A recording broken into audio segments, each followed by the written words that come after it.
Oke, sahabat ketemu lagi di Kolase Saka Warga. Hari ini kita ngobrol sama anak-anak muda yang punya inisiatif keren dan tidak harus dari daerah-daerah kota besar ya. Hari ini kita ketemu sama Kak Lutfi dari Tasik ya, Kang ya. Ya, Dan dari Tasik, Kang. kami akan mendengar banyak cerita inisiatif-inisiatif apa yang sudah dilakukan oleh Kang Lutfi. Terima kasih. Pertama, saya kira saya ucapkan terima kasih ke Kang Lutfi yang sudah menyediakan waktu di tengah kesibukannya untuk mampir di kanal ini dan sharing informasi, sharing pengetahuan, sharing inspirasi tentang apa yang sudah dilakukan oleh teman-teman di Tasik. Terima kasih sekali lagi Kang Lutfi. Ya, sama-sama, Kang. Oke, Salam. siap. Ya, mudah-mudahan kita semua dalam keadaan sehat-sehat. Amin, Sehingga amin. Nah, sebagai awalan mungkin punten Kang Lutfi boleh cerita apa sih yang dilakukan oleh teman-teman ini? Apa nama jaringannya apa sih PPK? PRKI. Oh, PRKI. Apa Ya, ini Kang PRKI ini Kang? PRKI ini Pergerakan Relawan Kemanusiaan dan Lingkungan Indonesia. Oke. Jadi dulu namanya PRKT. Mhm. Jadi Pergerakan Relawan Kemanusiaan Tasikmalaya. Cuman Oke. karena kita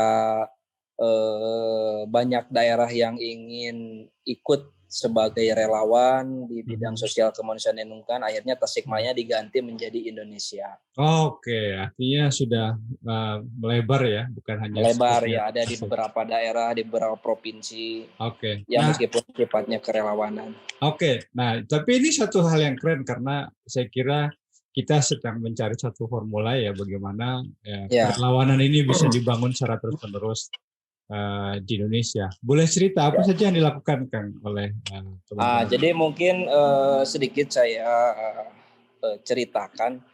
Jadi dulu terbentuknya PRKT sebelum PRKI ini awal mulanya itu dari kepedulian. Kepedulian, kebetulan dulu saya kuliah di Yogyakarta, lihat daerah yang mungkin dari segi pemerintahan, government maupun governance-nya itu tidak sesuai apa yang mungkin sesuai dengan ekspektasi mahasiswa pada waktu itu, dan ada ketidakpercayaan terhadap aktivis-aktivis yang ada di daerah. Pada akhirnya saya sebagai founder juga kawan-kawan sepakat mendirikan bukan organisasi, pertamanya mencari dulu, kita sowan ke tokoh-tokoh, ke tokoh pemuda, OKP, LSM dan semua sampai alim ulama, sampai akhirnya singkat cerita kita dirikan Pergerakan Relawan Kemanusiaan Tasikmalaya. Semuanya dulu itu hampir kalangan mahasiswa, tapi sekarang alhamdulillah karena concern kita itu bukan di himpunan mahasiswa, kita concern di bidang isu sosial kemanusiaan dan lingkungan. Alhamdulillah seluruh masyarakat, seluruh elemen, seluruh pecinta lingkungan, kemanusiaan, budayawan ikut andil dan ikut terlibat dalam misi kemanusiaan. Nah, sebelumnya concern kami itu dulu di bidang sosial kemanusiaan. Alhamdulillah saya selalu bilang kepada relawan saya, berbicara tentang kemanusiaan itu bukan hanya sebatas kita memberikan bantuan saja, tetapi secara filosofi nama kemanusiaan itu bagian dari hal yang memang dibutuhkan oleh manusia itu sendiri. Salah satunya mungkin dari advokasi, pelayanan, kesehatan, dan kemanusiaan. Saya selalu bilang kepada relawan bahwa dari banyaknya kesibukan, saya hanya minta bagaimana caranya kita menyisihkan waktu, kita peduli terhadap daerah, terhadap sesama manusia, sesama saudara kita, untuk saling memajukan dan saling pengertian. Karena memang pada dasarnya relawan kami sendiri tidak pernah berbicara tentang finansial, karena sifatnya kerelawanan, Mas, gitu. Yeah. Jadi saya sebagai ketua umum juga tidak bisa mengintervensi bahwa kamu harus ikut gini-gini, tidak. Tapi mereka hanya panggilan jiwa saja. Tapi alhamdulillah sampai hari ini udah 9 tahun kita sampai bisa menyantuni anak yatim hampir 16-17 ribu yatim, dan itu dananya tidak ada sedikit pun dari pemerintah. Nah, jadi isu-isu sosial kemanusiaan mungkin di situ kita bidangi. Wah, luar biasa ya. Artinya 7 tahun ini bukan perjalanan yang 9 tahun, Mas. Oh, sorry, 9 tahun. 9 ya. 9 tahun itu bukan perjalanan yang pendek Bukan ya bagi perjalanan yang bagi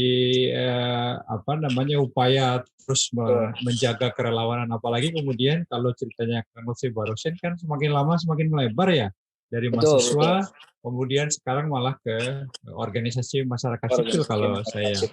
Kalau saya lihat di beritanya itu bahkan ada sekitar 12 ya yang sudah bergabung di Tasikmalaya saja kalau saya nggak salah. Nah, 9 tahun ini kan seperti yang saya bilang tadi bukan perjalanan yang sebentar ya, apalagi tidak ada ikatan formal ya antara teman-teman relawan dengan jaringan ini. Nah, apa yang membuat ikatan ini jadi kuat, Kang? Kalau menurut Kang Lutfi apa?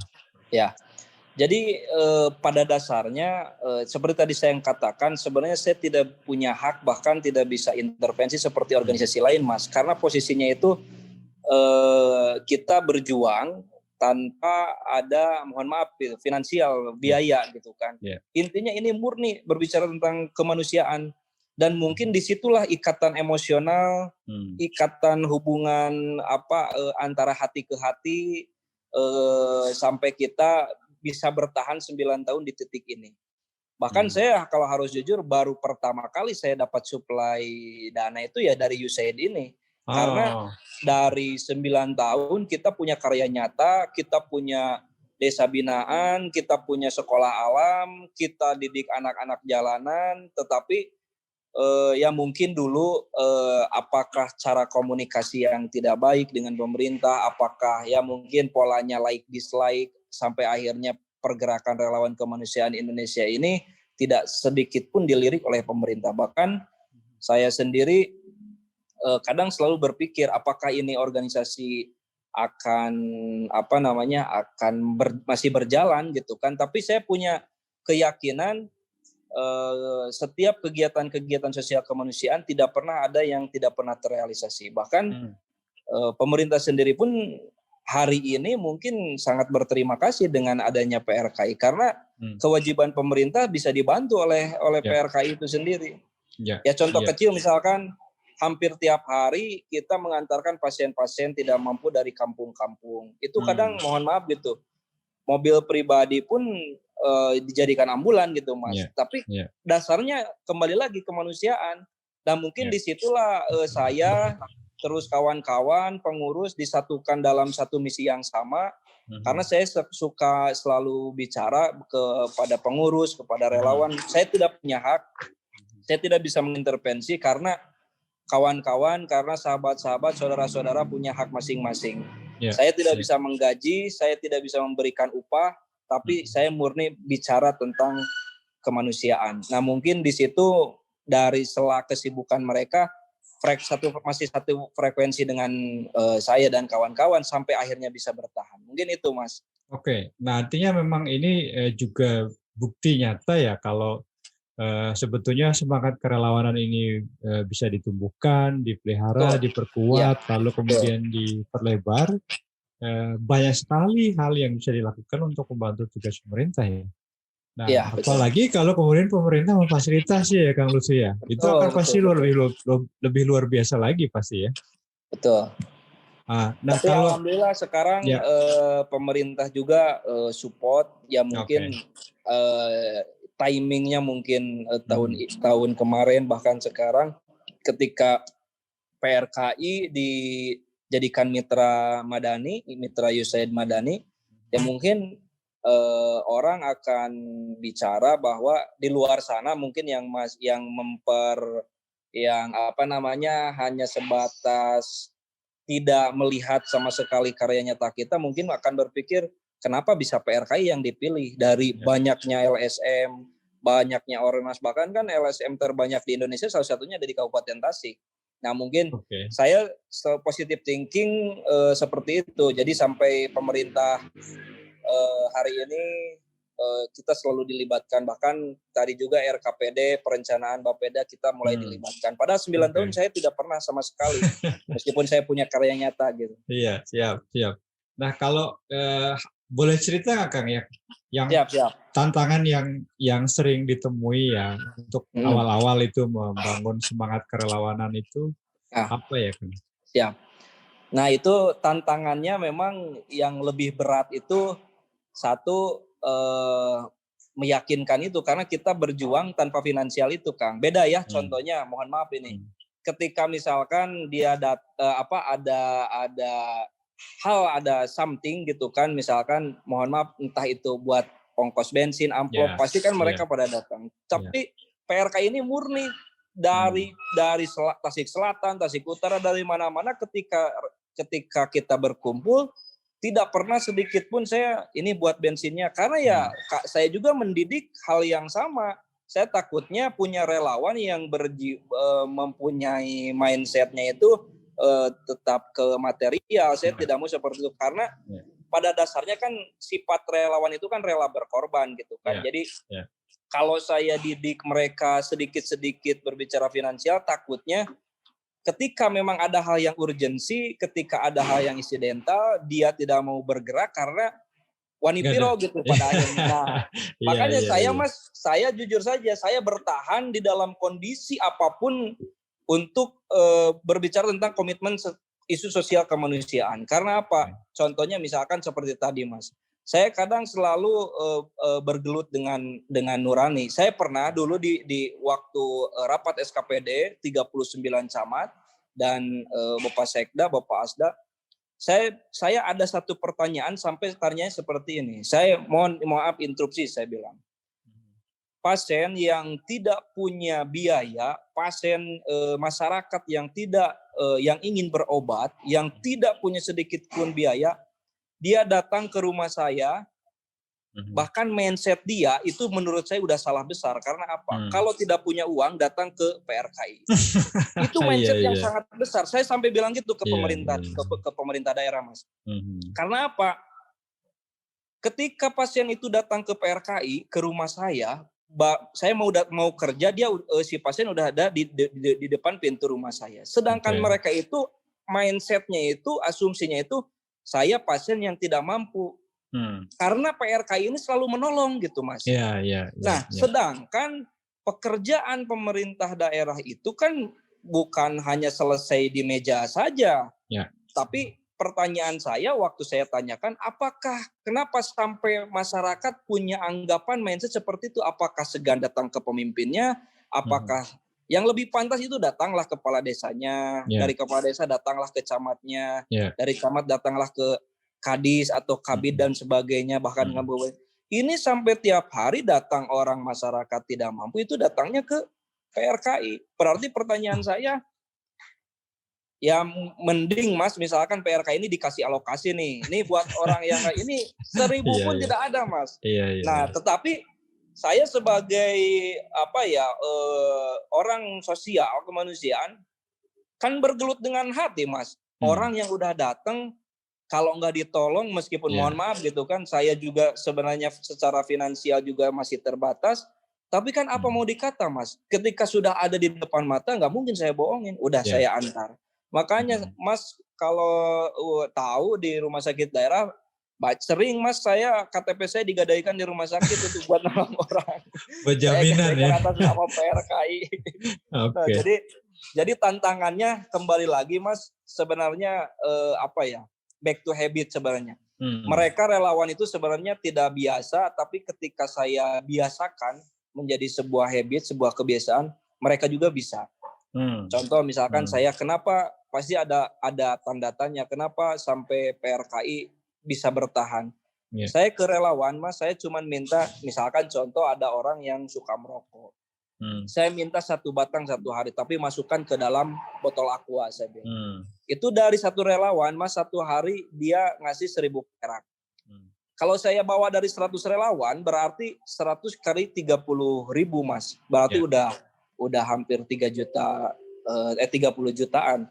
Nah, Hmm. jadi saya selalu sosialisasikan seperti itu. Meskipun tidak berjalan secara mulus tetapi ada itikat bahwa organisasi saya harus hidup, organisasi PRKI ini sebagai fasilitas masyarakat khususnya yang termarginalkan yang tidak mampu. Mungkin itu tantangannya lebih ke SDM lagi, bagaimana cara meyakinkannya saja gitu. Artinya memang selalu ada fase penyesuaian ya Kang ya. Maksudnya orang yang mungkin awalnya tertarik sama PRKI lalu kemudian bergabung, mungkin masih ada orientasi finansial di awal, tapi setelah berinteraksi kemudian baru tahu, oh ternyata di PRKI itu memang. Nah justru yang unik Mas, justru banyaknya orang bergabung itu karena mungkin kita satu transparan, kedua memang kita tidak berbicara value. Jadi justru ada banyak relawan tertarik, dia itu tertarik karena betul dari nurani, dari kemanusiaan. Kang, saya ingin ikut gabung ke PRKI yang mungkin dari dia sebagai status mahasiswa, pekerja dan sebagainya. Dari 1 bulan, dari 1 tahun mungkin ada satu kali dia mencurahkan tenaga pikirannya meskipun secara finansial dia tidak bisa. Karena bisa dibilang unik juga Mas, orang yang mungkin secara berbicaranya secara logika saja, enggak secara nurani, pasti mikir hanya menertawakan saja. Ini kok PRKI kerjanya bantuin orang, ngabisin duit gitu kan. Ya mending dia tahu bahwa PRKI itu banyak uang gitu kan. Atau misalkan ada suntikan dana dari pemerintah. Tapi ya kalau kita berbicara matematik Tuhan, matematik Allah kan tidak seperti itu Mas. Ya, betul. Gitu mungkin. Jadi seperti mohon maaf saya kan basic pengusaha. Kebetulan saya megang perusahaan di bidang konstruksi. Saya libatkan seluruh relawan saya yang kerja di perusahaan saya. CSR-nya saya donasikan untuk misi kemanusiaan. Nah, mungkin ada jadi bagian dari contoh gitu Mas, contoh kepada generasi muda bahwa tidak selamanya kita ada hak yang harus diperjuangkan, ada hak yang diwajib kita perjuangkan. Mungkin salah satunya di bidang sosial kemanusiaan ini, karena dalam agama juga kan sudah disampaikan gitu kan Mas. Nah saya cuman bersiar berdakwah ya dengan relawan saya seperti itu saja. Tapi ya alhamdulillah masih bertahan sampai sekarang. Oke. Nah kalau Aksara ini apa Kang? Ini inisiatif apa lagi yang dilakukan oleh teman-teman? Nah ini Aksara ini Aliansi Simpul Belajar Tasikmalaya. Jadi kita dibentuk salah satu program dari USAID Madani. Kita mengumpulkan beberapa ormas, beberapa OKP, LSM. Alhamdulillah di Aksara ini ada sekitar 12-13 organisasi yang di Kabupaten Tasik ini cukup berpengaruh. Dari mulai NU, Muhammadiyah, terus organisasi sosial kemanusiaan juga. Kita menyamakan frekuensi yang sama dengan PRKI. Nah, kebetulan mungkin salah satu presidiumnya saya dari PRKI.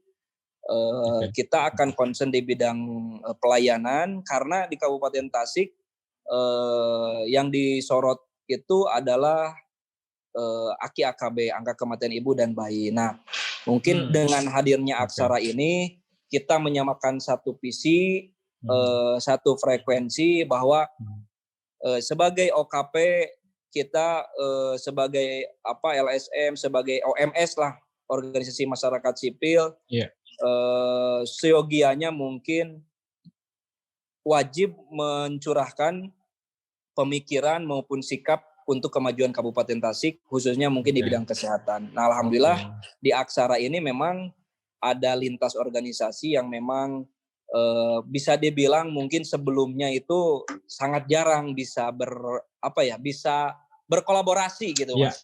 Nah, alhamdulillah dengan adanya program dari USAID Madani, salah satunya PRKI menjadi presidium, kita bisa mengkolaborasikan organisasi-organisasi di Kabupaten Tasik. Ini ya saya sepakat ya Kang Lutfi, karena memang bahkan di kota-kota besar seperti Jakarta gitu atau nasional itu mengajak serta OMS dalam satu Iya, jaringan, dalam satu gerakan kolaborasi itu juga tidak mudah ya.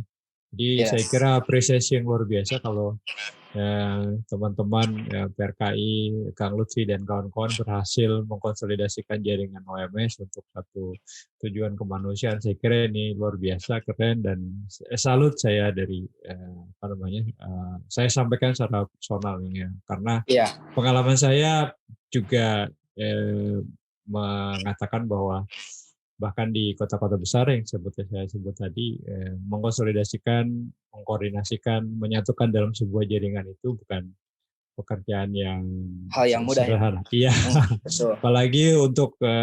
apalagi beberapa organisasi udah lama ya, ada Iya. Asia, ada teman-teman dari NU yang saya lihat Iya betul, PMI, itu, Lakpesda. itu bukan pekerjaan yang sederhana. Dan Jadi memang khusus di keren. Tasik, Mas, memang yang saya tahu memang sangat susah, apalagi ya antar organisasi-organisasi besar seperti Badan Iya, Otonom dari NU Muhammadiyah gitu. iya, Jadi mungkin betul. bagi saya secara pribadi ini sejarah bisa menyatukan Iya, mereka dalam bingkai aksara ini gitu. iya, Tujuannya oke. untuk hal yang sama gitu. Iya, makanya saya bilang ini luar biasa keren.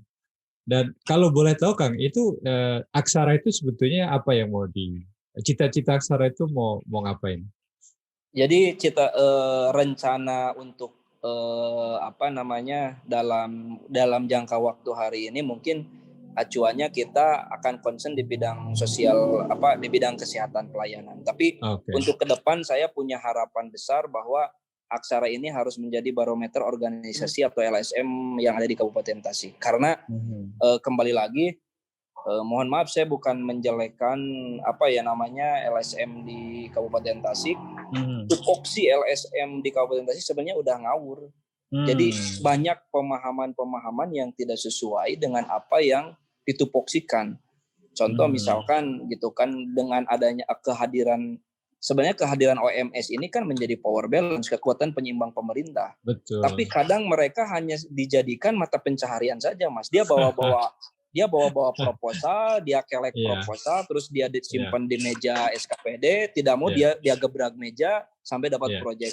Sebenarnya udah keluar dari jalur itu. Nah, saya punya harapan dengan adanya Aksara ini, Aliansi Simpul Belajar Tasikmalaya ini, kita kembali ke hitoh gitu, kembali bahwa ini loh perannya NU ini, perannya Muhammadiyah ini, perannya PRKI ini. Mari kita bersama-sama dalam bingkai untuk memajukan daerah. Apalagi isu-isu nasional, contoh misalkan yang disorot lah, kalau COVID udah jelas gitu kan, Kabupaten Tasik ini kan angka kematian ibu dan bayi paling tinggi, stuntingnya gitu kan, ODF dan sebagainya. Nah itu jarang tersentuh. Nah kita sebagai generasi muda, kita sebagai OKP, kita sebagai OMS, mungkin perannya itu dibutuhkan dalam hal-hal yang memang untuk memajukan ke daerah itu sendiri gitu.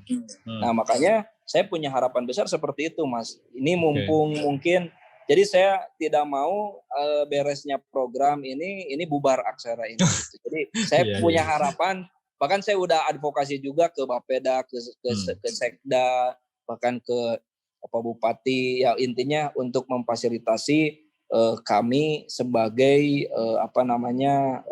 OMS yang sama-sama ikut membesarkan untuk memajukan Kabupaten Tasik. Mungkin itu, Mas. Oke. Nah, kalau di bidang kesehatan secara spesifik apa yang dikerjakan Kang Lutfi? Secara spesifik yang akan dilakukan. Yang akan dilakukan apa yang sudah dilakukan gitu, Mas, maksudnya? Boleh dua-duanya. Nah, kalau yang sudah dilakukan oleh PRKI itu sudah 9 tahun ini kan, yang seperti tadi saya katakan, kita ada di wilayah, ada di ranah posisi mungkin sebagai fasilitator kesehatan gitu kan. Dalam artian fasilitator ini, actionnya di lapangannya sudah ada, bahkan seperti tadi saya contohkan, isu-isu contoh kecil kemanusiaan itu seperti orang yang sakit, tidak punya apapun datangnya ke PRKI. Itu yang sudah dilakukan. Bahkan cuman itu mungkin masih konvensional. Nah, setelah saya masuk USAID Madani, saya juga dapat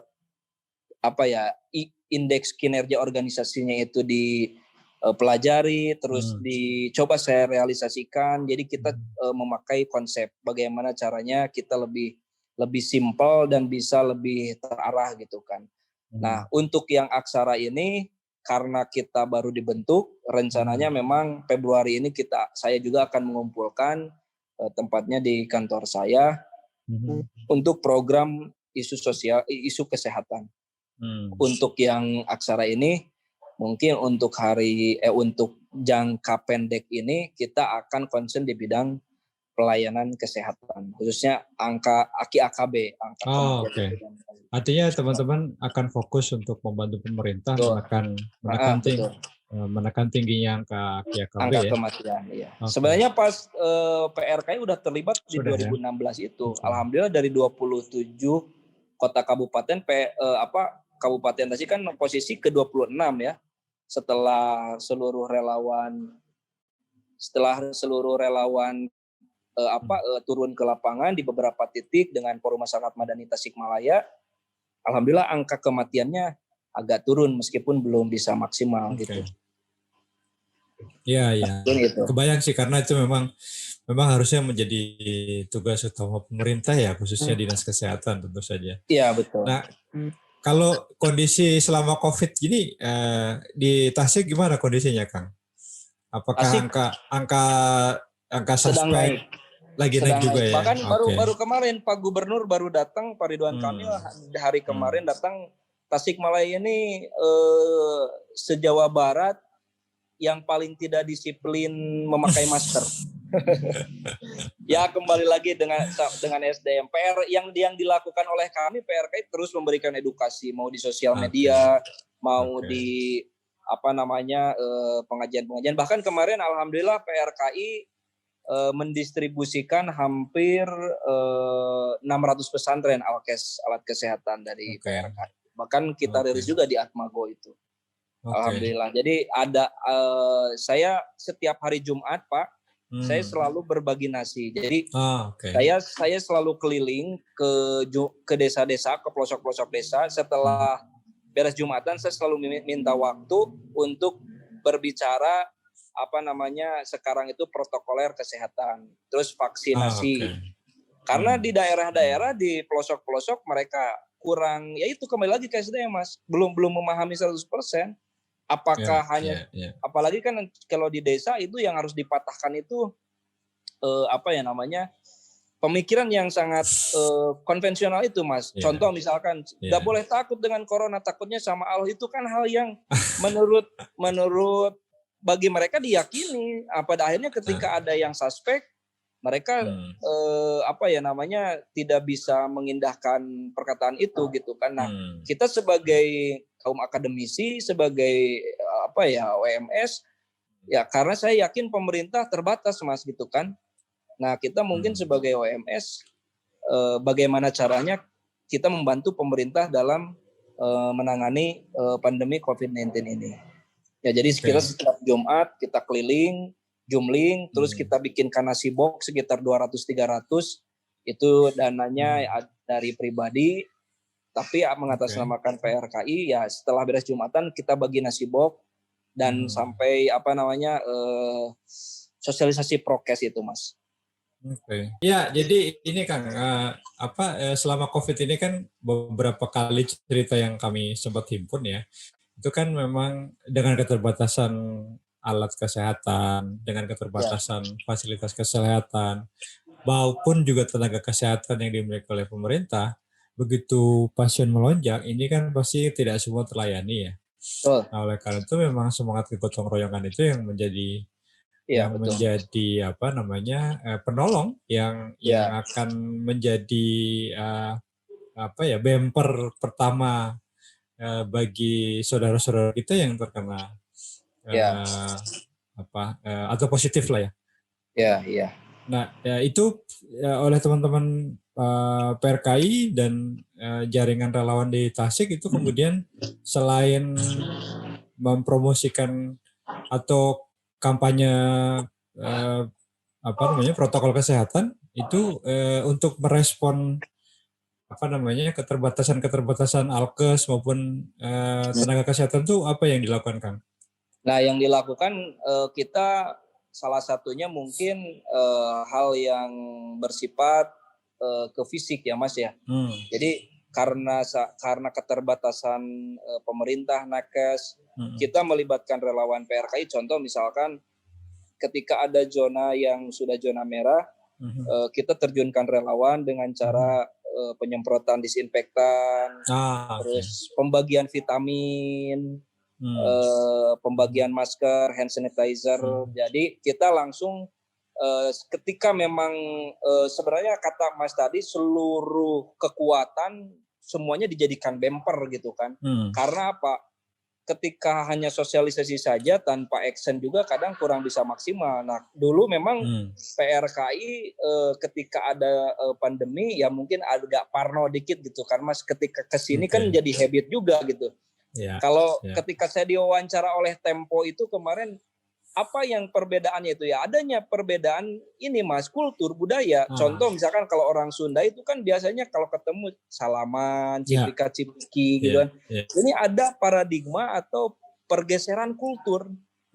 Nah, kita sebagai generasi muda, sebagai OMS, kita harus wajib mensosialisasikan dengan bersikap gitu kan. Jadi hanya kalau kita memang intens di media gitu kan, tetapi kalau dari media itu yang seperti tadi, Mas, kalau di pelosok kurang menerimanya itu karena dia punya keyakinannya juga, keyakinan tersendiri seperti tadi saya katakan. Gak usah takutlah dengan corona, takutnya sama Gusti Allah. Nah, itu kan kita yang harus bekerja lebih ekstra gitu karena pada akhirnya kita selalu menurunkan relawan ke pelosok-pelosok untuk membantu pemerintah, untuk membantu tenaga medis kita dengan cara seperti tadi. Jadi kalau misalkan kita sosialisasi masih dianggap tidak bisa maksimal, ya yang terakhir kita lakukan ya turun ke lapangan, tapi kita juga dengan standar protokoler kesehatan. Oke. Nah, kalau misalnya ada teman-teman di luar sana ya, sahabat-sahabat di luar sana ingin melakukan hal yang sama, kira-kira maksud saya hal yang sama itu adalah mulai menggali potensi kerelawanan di daerah masing-masing. Apa saja sebetulnya yang perlu dipersiapkan gitu sebagai risiko yang perlu dihitung? Kalau resiko yang harus dipertimbangkan ya mungkin salah satunya itu kesiapan kita juga sebagai pimpinan ya, sebagai leader gitu ya. Betul. Jadi kadang banyak pertanyaan seperti ini ketika ditanya kenapa bisa bertahan. Kalau misalkan pimpinannya itu tidak bisa meyakinkan, saya yakin udah ditinggal dari kemarin. Saya selalu bilang, Mas, ke pengurus khususnya sekretaris bendahara, saya bilang, kalian itu top manajemen.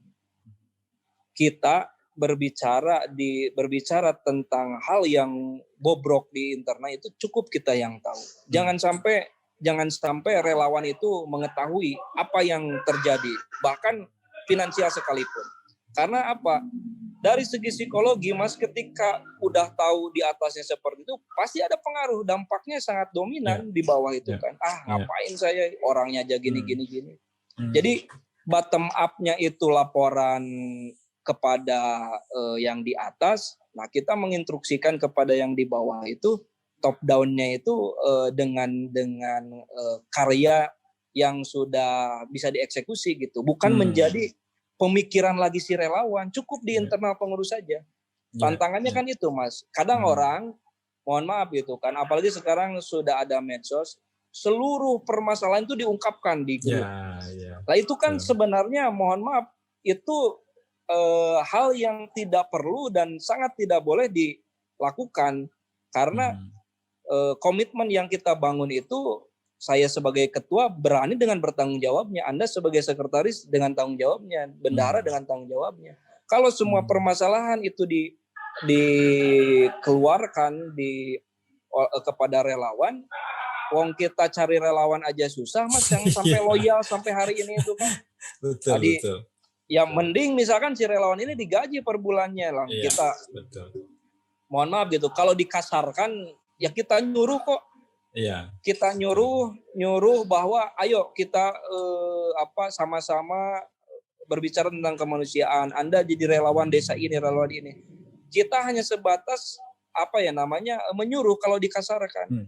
Jadi saya selalu memprotek relawan. Saya selalu bilang ke pengurus jangan sampai tahu permasalahan-permasalahan internal dan sebagainya. Bahkan ya mungkin inilah sebagai pimpinan Mas, gak mungkin juga lah seorang presiden, misalkan Presiden Jokowi membocorkan seluruh trik dan sebagainya kepada desa masyarakat desa dan sebagainya. Cukup aja yang dinikmatinya itu adalah kebijakan yang sangat baik untuk kemajuan daerah. Saya polanya seperti itu aja. Makanya alhamdulillah ya bisa bertahan gitu kan. Ya. Ini artinya dari cerita Kang Lutfi tadi memang salah satu yang menjadi prasyarat utama adalah satu leadership, yang kedua adalah memang contoh ya. Jadi kalau inisiatornya saja tidak total gitu dalam membangun semangat kerelawanan, tidak memberikan contoh betul. Saya jadi sebelum bertindak saya selalu mengukur diri saya dulu sendiri. Saya takutnya dijadikan contoh yang memang ini ketuanya aja seperti ini. Nah, kenapa saya selalu turun ke lapangan, Mas? Kenapa saya selalu ketika saya jadi narasumber dimanapun saya selalu sampaikan bahwa PRK ini terbentuk atas dasar kerelawanan. Karena apa? Karena kalau misalkan saya sebagai inisiator, sebagai pimpinan, sebagai ketua, ketika ada yang bersifat kemanusiaan itu sudah di depan mata saya sendiri tidak action, mungkin bagaimana mau diikutin. Tapi beda lagi kalau misalkan saya punya saya sebagai direktur utama di perusahaan saya punya bawahan yang notabene digaji. Saya enak Mas. Kamu kenapa nggak masuk? Saya nggak mau tahu pekerjaan ini harus gini-gini. Lah kalau di PRK Mas gimana? Paling dibalikin lah. Mas Lutfi gimana? Mas itu udah nyuruh. Saya udah terjun ke lapangan, ke lokasi bencana. Saya udah semprot itu semua tempat ibadah. Mas Lutfi cuma bisa tunjuk-tunjuk. Nah mau kayak gimana Mas kalau saya nggak ke lapangan? Jadi itu kuncinya. Jadi harus dibedakan antara perjuangan dan pekerjaan. Ya perjuangan saya di PRG, pekerjaan saya sebagai pengusaha contohnya misalkan. Jadi polanya sama tapi tujuannya beda gitu Mas. Dan mungkin ini ada bungkus bahwa ini adalah ibadah gitu ya yang dilakukan. Betul Mas. Jadi saya selalu prinsip dimanapun saya selalu bilang khairunas anfa'uhum linnas, sebaik-baik manusia ialah orang yang bermanfaat. Udah aja gitu. Amal ibadah itu nggak bakal ketukar saya bilang. Yang tahu ikhlas tidaknya itu hanya dirinya dan Tuhannya. Udah aja gitu. Saya selalu memberikan motivasinya itu. Jadi kan kebanyakan justru Mas saya tidak berbicara tentang kebahagiaan dunia. Kalau di dalam berbicara seperti kebahagiaan akhirat Mas. Saya jualnya itu jihadnya di situ Mas. Siap. Tapi kalau di PRK itu anak-anak muda itu banyak juga yang terlibat. Banyak banget. Hampir 75% anak-anak muda Mas. Hampir 75%. Dan generasi milenial termasuk di dalamnya ya? Generasi milenial. Tapi di PRK ini semua elemen yang masuk itu. Dari mulai tukang cuanki, kenek, dan sebagainya ada semua. Ketika ada misi kemanusiaan mereka datang semua gitu kan. Itu menurut bahkan sekarang PRK sedang diteliti oleh yang sedang melanjutkan promosi dokter di UNY dan satu lagi di Unpad. Karena PRK bisa bertahan di, mohon maaf, kondisi seperti ini saja bisa bertahan gitu. Ya saya tidak ada yang disembunyikan Mas. Saya baru dari 9 tahun ini baru hari ini saya dapat dari USAID itu. Dan itu pun saya sebenarnya percaya nggak percaya karena saya sering di PHP-in gitu Mas. Tapi alhamdulillah makanya waktu datang ke sini Mas Yon sama Mbak Ita sama Kang Farid, Kang gini-gini. Padahal saingannya ada banyak ormas lah yang sudah kompeten gitu kan. Yang udah biasa ngelola duit besar ya. Betul. Oke, PRKI kalau pengen ada kegiatan kita harus jual dulu baju, jual dulu sabun, jual dulu kerupuk. Nah itu dilabelin PRKI, dari hasil ya, donasi misi untuk sosial kemanusiaan baru kita punya uang. Udah oke. mentok Mas, balik lagi. Kang, udah aja CSR perusahaan, tapi ya alhamdulillah perusahaannya pun maju juga, berkah lah Amin, Mas. amin, amin, amin. Oke, Kang, ini yang terakhir kalau boleh minta apa ya, semacam statement penguat gitu buat anak-anak muda di luar sana, sahabat-sahabat kita semua. Nah, ini kan hal keren yang perlu disebarluaskan ya. Apa Oh, yang betul. bisa Kang Lutfi pesankan buat kawan-kawan kita, sahabat-sahabat kita generasi muda di luar sana? Pesannya itu satu, kita selalu istiqomah. Istiqomah itu dalam artian dari semua pekerjaan dan semua perjuangan. Kalau nggak istiqomah, mungkin mindsetnya itu kan satu hari kita suka, satu hari kemudian belum tentu kita suka, Mas. Iya. Jadi bahasa suka duka itu lebih tepatnya itu diartikulasikan ke dalam istiqomah itu. Karena hal yang tadi saya katakan, hal yang tidak biasa dilakukan ketika istiqomah, ketika terbiasa jadi habit, jadi kebiasaan. Dan mungkin saya selalu bilang ke generasi-generasi muda, kalian itu generasi yang dianggap di 5-10 tahun kemudian itu, bahkan 20 tahun kemudian menjadi salah satu penerus estafet tongkat kepemimpinan di masa yang akan datang. Pemuda masa kini adalah pemuda masa depan, di mana kalau kita tidak ada dalam kultur kebiasaan saling, budaya kita gotong royong, budaya kita dalam sosial, kalau kita hanya berbicara tentang individu, saya yakin generasi-generasi selanjutnya akan mencetak kader yang tidak humanis gitu, Mas. Nah, saya selalu katakan, saya meskipun sesibuk apapun pekerjaan, ketika saya diminta, ketika saya menjadi narasumber di berbagai desa, RW, bahkan RT, saya selalu mengatakan seperti itu. Karena yang saya khawatiri kita, Mas, berpacu dengan perkembangan zaman, Mas. Kita itu kan sudah ada di 4.0, Mas, 4.0 itu. Yang notabene semua teknologi itu sudah dicurahkan, bahkan sudah bersaing ketat dengan manusia gitu. Nah, bagaimana caranya kita menghadapi era globalisasi, era perkembangan zaman? Kalau mengutip kata Kiai Haji Abdurrahman Wahid itu, pribumisasi Islam itu mengikuti perkembangan zaman tanpa meninggalkan tradisi. Jadi saya selalu sampaikan ke generasi muda, bagaimana caranya kita sebagai generasi muda itu menjadi agent of change, agen perubahan di masa yang akan datang. Karena bonus demografi kita kan pasti sudah dipastikan buat milenial semua, Mas. Iya. Jadi kuncinya mungkin satu, istiqomah dan kepedulian itu. Kalau misalkan kita keluar dari sistem dan zona itu, saya yakin kita punya generasi yang tapi tidak punya kualitas gitu, Mas. Kuantitas saja tapi kualitasnya tidak ada gitu. Mungkin itu, Mas. Siap. Terima kasih banyak nih Kang Lutfi, sangat inspiratif. Saya juga belajar banyak dari cerita Kang Lutfi. Salam buat semua kawan-kawan PRKI. Terima kasih juga buat Atma ini memfasilitasi kami berekspresi di dalam dunia udara. Semoga bermanfaat, Mas. Sangat bermanfaat. Insya Allah, amin. Nanti kalau punya kesempatan main ke Tasik, saya pasti akan ganggu kamu. Jadi kemarin juga sedikit dulu, kemarin sempat ngobrol dengan kawan-kawan. Atmago ini kan bisa dilihat view-nya itu kan sampai, iyalah, alhamdulillah bagus. Jadi kita biasanya kan selalu disisihkan, Mas. Misalkan pemberitaan itu tidak objektif gitu kan. Jadi kita punya ekspresi menyampaikan apa yang dibutuhkan informasi oleh masyarakat. Jadi saya terima kasih banget kepada Atmago udah memfasilitasi PRKI.